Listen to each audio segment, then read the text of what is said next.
fé? Nós falamos no último áudio sobre o mistério, sobre a matriz, sobre o poder que rege e sustenta os espíritos trabalhadores da linha de Pombogiras. Na ocasião eu mencionei que toda a força provém de um poder, ou seja, nas linhas e falanges de Umbanda, todo espírito provém de uma ordenança maior, ou regência, como também costumamos falar. Falamos então, naquela ocasião, sobre o Orixá Pombogira. Hoje, nós vamos falar um pouco sobre esses seres energeticamente ligados a este poder Orixá. Muito bem. Todo ser humano, quando encarnado, vem sob a tutela de seres afins. Dentre outras naturezas, temos os seres espirituais, seres viventes de um plano ou dimensão paralela à nossa, conhecida como astral.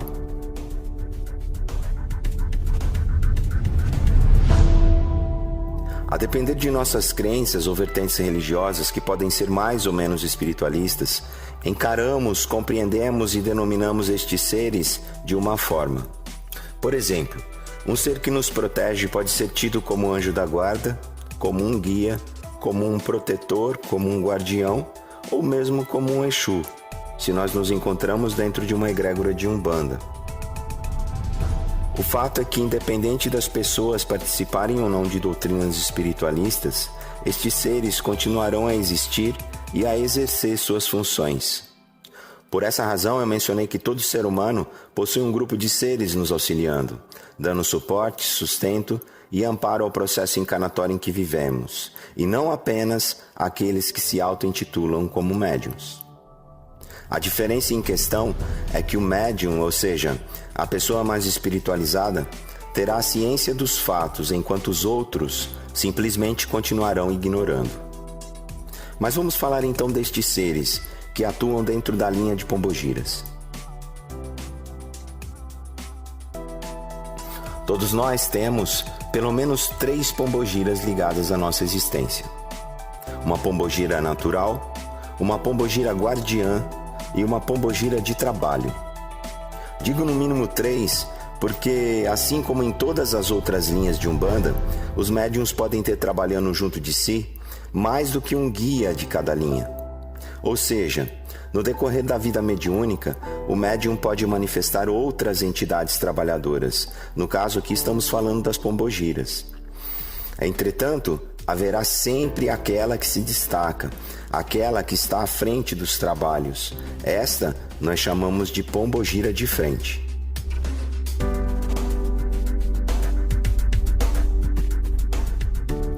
Esta tríade energética de seres, a natural, a guardiã e a de trabalho, nos amparam, protegem e nos sustentam dentro deste mistério. E isto nos traz a ideia da trindade, do triângulo de força, assim como acontece na faturação e na regência da nossa coroa. Mas vamos continuando então. Quem são as Pombogiras naturais, as Pombogiras guardiãs e as Pombogiras de trabalho? Como elas atuam? Como elas se manifestam? Bom, primeiro eu acho pertinente dizer que cada um destes seres que se liga à nossa existência estão também ligados aos orixás que fazem parte do nosso Eledá. Ou seja, ao orixá ancestre, ao orixá de frente e ao orixá de juntó, ou orixá de junto. Portanto, se temos no mínimo 3 Pombogiras ligadas a nós, cada uma delas se relaciona com um poder orixá regente da nossa coroa. E assim sendo, nós temos o orixá ancestre ligado à nossa Pombogira guardiã, o orixá de frente ligado à nossa Pombogira natural e o orixá de juntó ligado à nossa Pombogira de trabalho. Só temos que entender o seguinte: não é porque eu tenho Iemanjá como orixá de juntó que necessariamente eu tenho que incorporar um guia, uma Pombogira de trabalho de Iemanjá. Tudo isso é muito relativo, pois implica em muitas outras afinidades energéticas. Afinal de contas, independente de nossa filiação, nós temos em nossa existência uma ancestralidade que não muda, mas se complementa, se combina com outras energias, objetivando o nosso progresso evolutivo. Isso é muito importante e é bom que fique bem claro. Agora vamos falar um pouco sobre cada uma das pombogiras dessa nossa trindade. Vamos começar pelas pombogiras naturais. As pombogiras naturais são aquelas que vivem dentro de uma esfera ou plano existencial paralelo ao nosso. Nós, seres humanos, vivemos em um plano existencial conhecido pela Umbanda Sagrada como plano natural humano. Os espíritos, por sua vez, habitam uma outra região, também natural, só que diferente no que tange à densidade energética, conhecida como plano astral. Já as pombogiras naturais são seres naturais de origem não humana. Por isso, embora façam parte deste plano, vibram de uma outra forma e com uma outra essência. Então, só para concluir, as pombogiras naturais são seres naturais de um plano não humano. Por isso, elas agem em nossas vidas de forma passiva, sem uma manifestação direta, no que tange à incorporação. Portanto, pombogiras naturais não incorporam.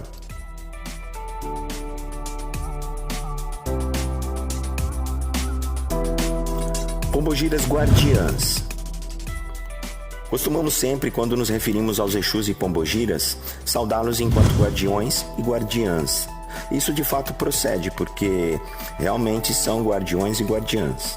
O fato é que tanto os Exus quanto as pombogiras, que se qualificam e trazem essa característica de guardia mais acentuada, estão voltados à nossa individualidade, à individualidade do médium.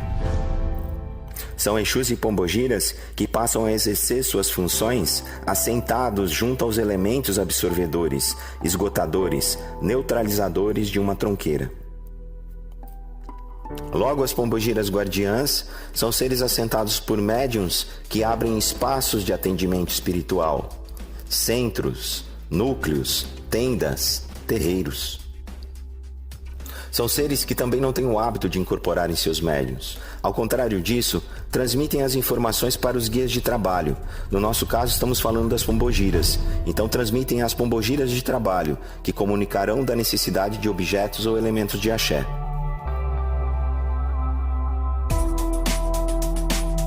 E finalmente nós vamos falar agora sobre a pombogira de trabalho. A pombogira de trabalho é aquela que se apresenta enquanto pombogira operativa. É aquela que se manifesta no médium para atender aos consulentes através da incorporação. O médium, como eu disse anteriormente, pode ter mais que uma pombogira de trabalho, mas sempre uma delas irá se destacar, irá desempenhar a função de chefia perante as outras. As pombogiras de trabalho são entidades espirituais viventes no plano natural humano, dentro da dimensão astral, e vêm estabelecer a comunicabilidade e o auxílio aos que necessitam de sua força. Cada pombogira de trabalho carrega consigo características próprias e uma forma única de trabalhar. Cada uma vem sob uma irradiação e normalmente deixam evidenciar isso através de seus nomes simbólicos, que tanto podem ser nomes reveladores quanto nomes ocultadores de um mistério. Lembrando que pombogira por si só é um mistério que trabalha em nosso interior. Por isso, interpretar os nomes das pombogiras é muito mais difícil que interpretar o nome dos Exus.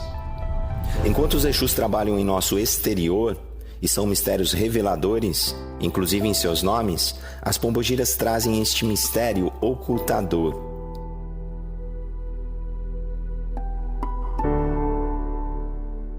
No caso dos nomes reveladores, é possível, através de algo conhecido como chaves interpretativas, compreender quais vibrações estão ali presentes ou vinculadas àquele espírito.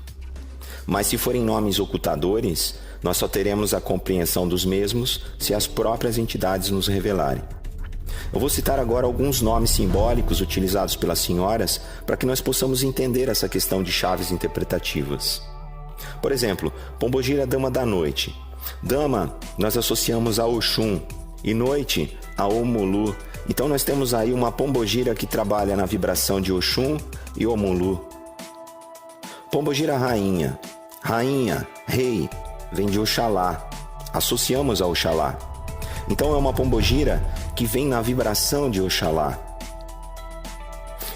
Pombogira Sete Navalhas. Navalha, objeto cortante de metal, é de Ogum. O 7 representa que esta entidade trabalha dentro dos 7 aspectos da criação, dentro dos 7 sentidos da vida: a fé, o amor, o conhecimento, a justiça, a lei, a evolução e a geração. Pombogira cigana. O mistério cigano é regido pela orixá Egunitá. Então, pombogira cigana é uma pombogira de Egunitá. Agora, embora hajam muitas formas interpretativas e N citações na internet sobre as pombogiras que se apresentam como Marias, tudo é muito relativo e pode ser utilizado como exemplo de nome ocultador. Por exemplo, pombogira Maria Quitéria, Maria Mulambo, Maria Padilha. Até porque o que define muito a vibração dessas Marias é o sufixo que acompanha o nome, digamos assim. Maria Mulambo da Encruza, Maria Padilha do Cais, Maria Quitéria da Calunga, e por aí vai. Não vamos entrar aqui neste mérito porque, na verdade, dentro de uma manifestação espiritual, o que menos importa é o nome. Nós devemos nos atentar muito mais ao trabalho desses espíritos, às mensagens que eles transmitem, à maneira que eles lidam com os problemas alheios a fim de auxiliar aqueles que necessitam. Isso é importante. Os nomes, as vibrações aos quais eles se vinculam, os pontos riscados ou as guias são consequências que surgem pouco a pouco, com o tempo. Eu penso que de nada adianta uma pombogira se apresentar com seu nome simbólico e revelador, riscar o seu ponto ou pedir a sua guia de trabalho, se no momento da manifestação os diálogos e as mensagens em si não forem relevantes, não servirem de auxílio àqueles que vêm em busca de conforto. No meu entender, isso foge completamente ao propósito da religião de Umbanda.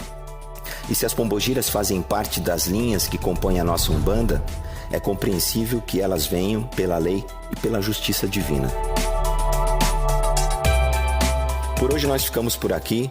Semana que vem nós voltamos com o último áudio da série, falando um pouco sobre firmeza, sobre elementos e sobre as formas de trabalho mais utilizadas pelas senhoras. Saravá fraterno a todos, que as senhoras pombogiras estejam sempre a nos estimular em nossos caminhos. Laro e pombogira, pombogira é Mojubá.